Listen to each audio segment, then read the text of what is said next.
So I'm going to apologise in advance because this is a flatbread recipe, and once you make flatbreads there is no turning back. They are so easy and so delicious, so much nicer than the ones you buy. So what you're going to need is some strong flour, some polenta, a sachet of yeast, rosemary salt, some warm water and some olive oil.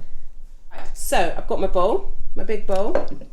I'm going to pop in it some strong flour. Right, I'm going to put in, I've got some rosemary salt here, which is basically rosemary and salt together, but you could just use normal salt or you could stick in a bit of rosemary separately.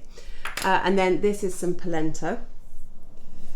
And then I've got a sachet of yeast, which is 7 grams. Put that in. And then I'm going to give it a stir, and you will see how suddenly the flour becomes much more yellow and warm. It just gives it a lovely colour stirring in the cornmeal. And I'm going to add some lukewarm water. So I'm going to add about 100 ml to start off with, and this is about 150, so...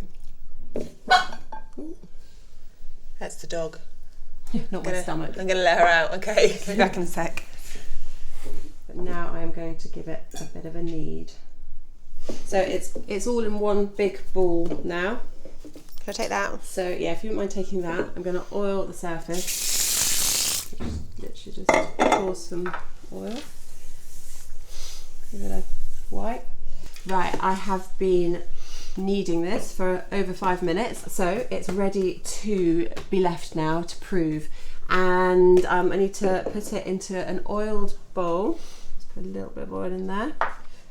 Give it a wipe, and then I'm going to leave it there for about an hour, I reckon, until the dough has doubled in size. There we go. At this point you can put it in the fridge and have it another day, or you can freeze it.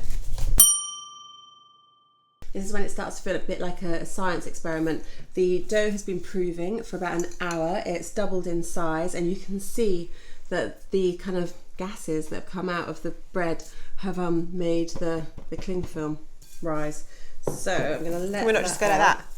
Go on then. And now I just need to knock this back a bit, and I'm going to do it again. I'm just going to do it on a bit of oiled surface so that it doesn't stick. Oh, I think I did a bit too much, sorry. It's alright, you're tidying it up. Right, so I'm just going to knock that back a bit, that's fine. I'm going to cut it into about 8 pieces, I think. And then what I'm going to do is I'm going to sprinkle some polenta onto the surface, and then that also stops the dough from sticking, but it also gives it a crunchy outside, which is really nice. So do that. I'm going to roll it, do it like that, and then turn it over, and you can see how lovely and yellow this pitta is now. So I'm just going to do a couple of these. I'm going to take them over to the hob and fry them. Lovely. In my experience, and probably yours, the first flatbread, the first pancake, the first anything, it never works quite as well. I think partly because the saucepan isn't hot enough, and it's hard to tell when the saucepan is hot enough. So this has been on for a few minutes. I'm going to throw in the first pitta and we will find out.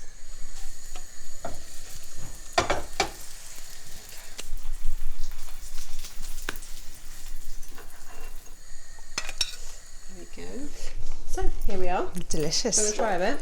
Love to. Delicious. But I just love the polenta, gives them a really nice crunch. But nice with a fried egg on top or something. Yum. And a really nice colour as well. And really easy. I can't talk, I'm too busy eating. On that note, See you bye. later. Bye. So they've come out of the oven, they've cooled a bit, we can handle them. Gonna try? Cup of tea? Can't wait. Cheers. Nice. I'm going to go for a bit of tea first.